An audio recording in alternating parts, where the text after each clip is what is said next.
ಆರ್ಯ ಸಮಾಜವನ್ನ ಸ್ಥಾಪಿಸಿದವರು ಸ್ವಾಮಿ ದಯಾನಂದ ಸರಸ್ವತಿ ಅನ್ನೋರು. ಅವರು 14 ವರ್ಷದ ಹುಡುಗನಾಗಿದ್ದಾಗಿಂದಾನು ಮೂರ್ತಿ ಪೂಜೆಯನ್ನ ವಿರೋಧಿಸಿದವರು. ಪೂಜೆಗಳು ವೇದಗಳ ನಿಜವಾದ ಬೋಧನೆಗಳಿಗೆ ಹೊಂದಿಕೆ ಆಗೋದಿಲ್ಲ ಅಂತ ನಂಬಿದ್ದವರು. ಅವರು ಏಕ ನಿರಾಕಾರ ದೇವರ ಪರಬ್ರಹ್ಮನ ಆರಾಧನೆಯನ್ನ ಧ್ಯಾನವನ್ನ ಉತ್ತೇಜಿಸಿದವರು. ಮೂರ್ತಿ ಪೂಜೆಯನ್ನ ತಿರಸ್ಕರಿಸಿದ ವಿರೋಧಿಸಿದ ಇತರ ಆಧ್ಯಾತ್ಮಿಕ ಚಿಂತಕರು ಯಾರು ಅಂತಂದ್ರೆ, ಮೊಟ್ಟ ಮೊದಲಿಗೆ ಗೌತಮ ಬುದ್ಧನ ಅತ್ಯಂತ ಶ್ರದ್ಧಾವಂತ ಶಿಷ್ಯ ಸೇವಕ ಆನಂದ. ಯಾರು ಅನ್ಕೊಂಡಿದ್ದೀರಾ? ಅವ್ರು ಬೇರೆ ಯಾರು ಅಲ್ಲ, ಅವರೇ ನಮ್ಮ ಈಗಿನ ಬ್ರಹ್ಮರ್ಷಿ ಪಿತಾಮಹ ಪತ್ರಿಜಿ ಸರ್. ಅವರೇ ಆನಂದ ಆಗಿದ್ದವರು, ಇವಾಗ ಈ ಜನ್ಮದಲ್ಲಿ ಬ್ರಹ್ಮರ್ಷಿ ಪತ್ರಿ ಸರ್ ಆಗಿರೋದು. ಸಿಖ್ ಧರ್ಮದ ಸಂಸ್ಥಾಪಕರಾದ ಗುರುನಾನಕರು ಮೂರ್ತಿ ಪೂಜೆಯನ್ನ ನಿರರ್ಥಕ, ವ್ಯರ್ಥ ಮತ್ತು ನಿಷ್ಪ್ರಯೋಜಕ ಅಭ್ಯಾಸ ಅಂತ ಬೋಧಿಸಿದ್ದಾರೆ. ಯಾಕೆಂದ್ರೆ ನೀವು ಆರಾಧಿಸೋ ಕಲ್ಲುಗಳು, ವಿಗ್ರಹಗಳು ನಿಮ್ಮ ಯಾವುದೇ ಪ್ರಶ್ನೆಗಳಿಗೆ ಉತ್ತರಿಸೋಕ್ಕಾಗ್ಲಿ ಅಥವಾ ಮಾರ್ಗದರ್ಶನವನ್ನ ನೀಡಕ್ಕಾಗ್ಲಿ ಸಾಧ್ಯವಿಲ್ಲ. ಗುಡಿಗಳಲ್ಲಿ, ದೇವಸ್ಥಾನಗಳಲ್ಲಿ, ತೀರ್ಥಕ್ಷೇತ್ರಗಳಲ್ಲಿ ಮುಕ್ತಿ ಇಲ್ಲ. ಶಿಲೆಗಳಿಂದ ಮೋಕ್ಷ ಇಲ್ಲ. ಶಿಲೆಯು ಶಿಲೆಯೇ ಹೊರತು ಅವನು ಶಿವನಲ್ಲ.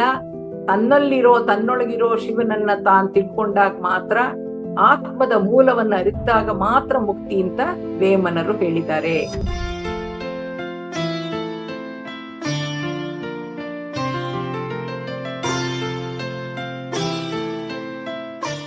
ಮೇಡಮ್, ನಾವು ಯಾವಾಗ್ಲೂ ನಾವು ಚಿಕ್ಕವರಿದ್ದಾಗಿಂದ ಇಲ್ಲಿ ತನಕನು ಯಾರೇ ಋಷಿ ಮುನಿಗಳಾಗಿರ್ಬೋದು, ಸ್ವಾಮೀಜಿಗಳಾಗಿರ್ಬೋದು, ಯಾರೇ ಆದ್ರೂ ಕೂಡ ಪೂಜೆ ಮತ್ತು ಭಕ್ತಿ ಮಾರ್ಗವನ್ನೇ ಸೂಚಿಸ್ತಾರೆ. ಅದೇ ರೀತಿ ತಾವು ಕಂಡಂಗೆ ಪತ್ರಿ ಸರ್ ಮಾತ್ರ ಅಲ್ದೇನೆ ಬೇರೆ ಯಾವ ಆಧ್ಯಾತ್ಮಿಕ ಚಿಂತಕರು ಪೂಜೆಯನ್ನ, ವಿಗ್ರಹಾರಾಧನೆಯನ್ನ ಯಾವ ಕಾರಣದಿಂದ ತಿರಸ್ಕರಿಸ್ರಿ, ಖಂಡಿಸ್ರಿ ಅಂತ ಹೇಳಿದ್ದಾರೆ? ದಯವಿಟ್ಟು ಹೇಳಿ ಮೇಡಮ್. ಇದು ಬಹಳ ಮುಖ್ಯವಾದ ವಿಚಾರ. ಇದು ಯಾರು ಏನ್ ಹೇಳಿ, ಯಾಕಂದ್ರೆ ಇದ್ರಲ್ಲಿ ಯಾವ್ದು ಬೆಟರು ಯಾವ್ದು ಇಲ್ಲ ಅಂತ ಹೇಳಕ್ಕಿಂತ, ನಾವ್ ಯಾವ ಒಂದು ಆಚರಣೆಯನ್ನ ಮಾಡ್ಕೊಂಡ್ ಬರ್ತಾ ಇದ್ವಿ, ಅದು ಯಾವ್ದ್ರಿಂದ ಫಲ ಸಿಗುತ್ತೆ, ಯಾವ್ದ್ರಿಂದ ಫಲ ಸಿಗಲ್ಲ, ಯಾಕೆ ಸಿಗಲ್ಲ ಅಂತ ಅನ್ನೋದನ್ನ ಖಂಡಿಸುವಂತವ್ರು ಖಂಡಿತವಾಗ್ಲೂ ಇದ್ದಾರೆ. 19ನೇ ಶತಮಾನದಲ್ಲಿ 1875ನೇ ಇಸ್ವಿನಲ್ಲಿ ಮುಂಬೈನಲ್ಲಿ ಆರ್ಯ ಸಮಾಜವನ್ನ ಸ್ಥಾಪಿಸಿದವರು ಸ್ವಾಮಿ ದಯಾನಂದ ಸರಸ್ವತಿ ಅನ್ನೋರು.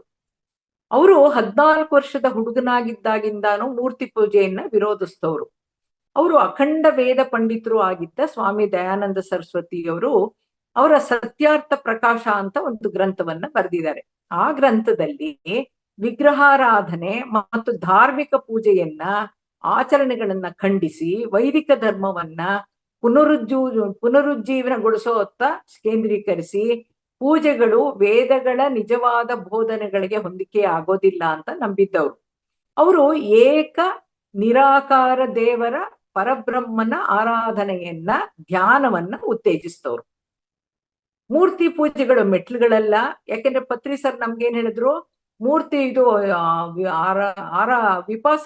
ಉಪಾಸನಾ ಮಾರ್ಗ ಅನ್ನೋದು ಮೊದಲನೇ ಹಂತ ಅಂತ ಹೇಳಿದ್ರಲ್ಲ. ಇವ್ರು ಏನ್ ಹೇಳಿದ್ರು ಅಂದ್ರೆ, ಮೂರ್ತಿ ಪೂಜೆ ಅನ್ನೋದನ್ನ ಮೊದಲನೇ ಮೆಟ್ಲಲ್ಲ, ಅದು ಕಂದಕ, ಅಡಚಣೆ ಅಂತ ಬೋಧಿಸಿದವ್ರು ಅವರು. ಪತ್ರಿ ಸರ್ ಅವರು ಈ ಸತ್ಯಾರ್ಥ ಪ್ರಕಾಶ ಅನ್ನೋ ಪುಸ್ತಕವನ್ನ ಬಹಳ ಮೆಚ್ಚಿಕೊಂಡು ಧ್ಯಾನ ಕಸ್ತೂರಿನಲ್ಲಿ ಈ ಬಗ್ಗೆ ಬರೆಯುವಾಗ ಸತ್ಯಾರ್ಥ ಪ್ರಕಾಶ ಅನ್ನೋದು ಗ್ರಂಥರಾಜ ಅಂತ ಬರೆದಿದ್ದಾರೆ.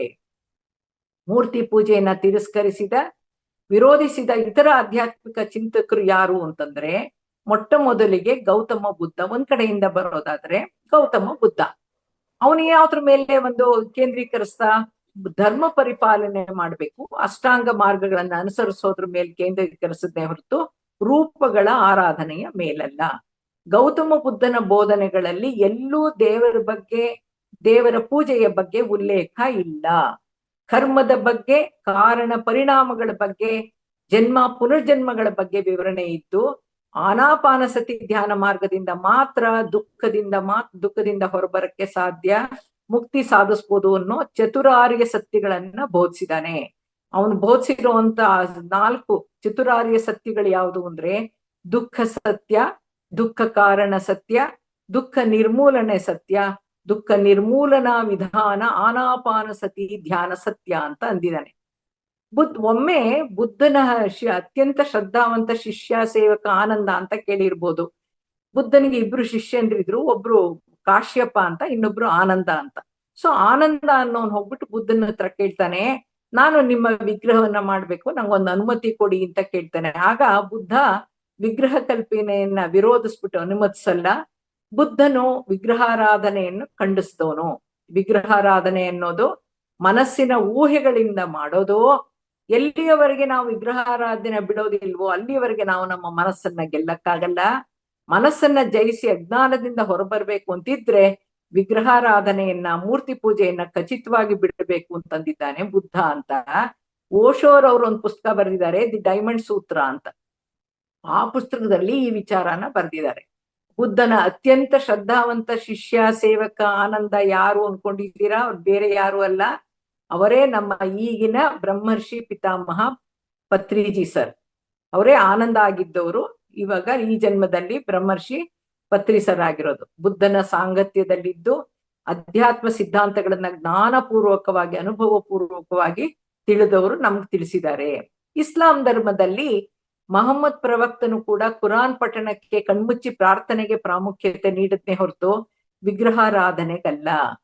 ಸಿಖ್ ಧರ್ಮದ ಸಂಸ್ಥಾಪಕರಾದ ಗುರುನಾನಕರು ಮೂರ್ತಿ ಪೂಜೆಯನ್ನ ನಿರರ್ಥಕ, ವ್ಯರ್ಥ ಮತ್ತು ನಿಷ್ಪ್ರಯೋಜಕ ಅಭ್ಯಾಸ ಅಂತ ಬೋಧಿಸಿದ್ದಾರೆ. ಯಾಕೆಂದ್ರೆ ನೀವು ಆರಾಧಿಸೋ ಕಲ್ಲುಗಳು, ವಿಗ್ರಹಗಳು ನಿಮ್ಮ ಯಾವುದೇ ಪ್ರಶ್ನೆಗಳಿಗೆ ಉತ್ತರಿಸೋಕ್ಕಾಗ್ಲಿ ಅಥವಾ ಮಾರ್ಗದರ್ಶನವನ್ನ ನೀಡಕ್ಕಾಗ್ಲಿ ಸಾಧ್ಯವಿಲ್ಲ.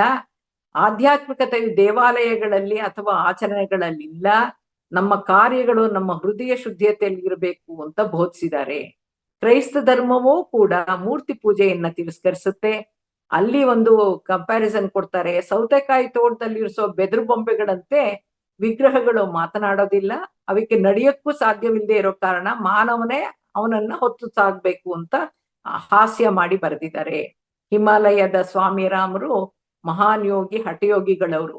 ಅವ್ರ ಪ್ರಕಾರನು ದೇಹವನ್ನ ಬಳಸಿ ಬಾಯಿಯಿಂದ ಹೇಳುವಂತ ಮಂತ್ರೋಪಾಸನೆ ಅದು ಹಠಯೋಗದ ಒಂದು ಭಾಗ. ಅದೊಂದು ತಂತ್ರವಿದ್ಯೆ. ಹಠಯೋಗದಲ್ಲಿ ತಂತ್ರಕ್ಕೆ, ದೇಹಕ್ಕೆ ಪ್ರಾಮುಖ್ಯತೆ. ಅಜ್ಞಾನನೇ ಮಾನವರಿಗೆ ಶತ್ರು, ಅಜ್ಞಾನನೇ ಮಾನವರಿಗೆ ಮೃತ್ಯು.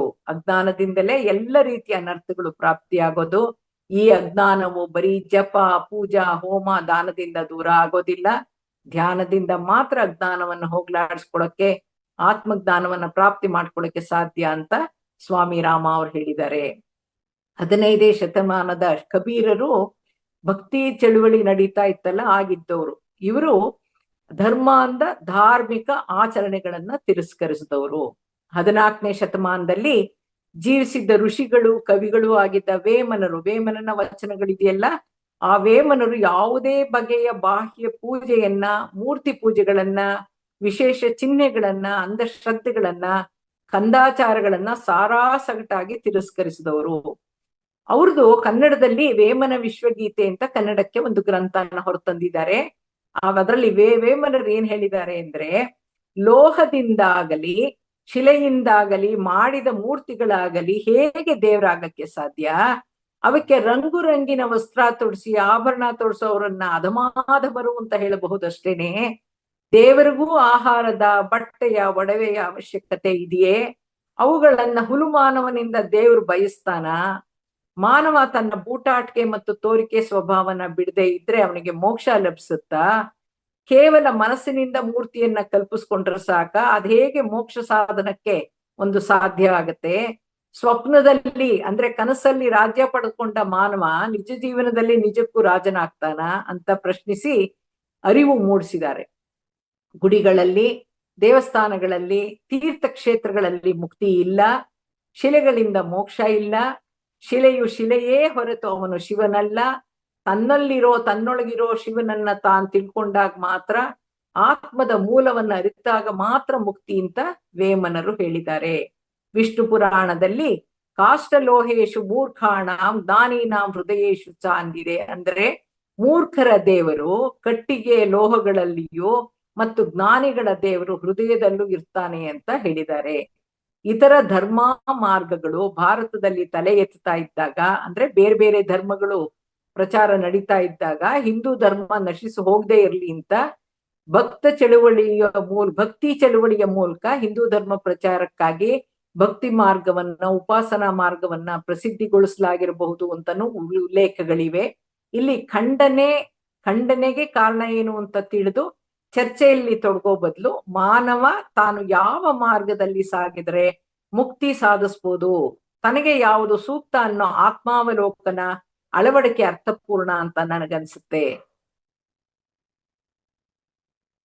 ಎಸ್, ನಿಜ madam. Thank you madam, thank you. ಅಂದ್ರೆ ಆ ಸತ್ಯವನ್ನ ತಿಳ್ಕೊಂಡು ನಾವು ಸಾಧನೆಗೆ ತೊಡಗಿದ್ರೆ ಸತ್ಯವನ್ನ ನಾವೇ ನಮ್ಮ ಒಂದು ಅಂತರಂಗದಲ್ಲಿನೇ ಆ ಸತ್ಯ ಗೋಚರ ಆಗುತ್ತೆ.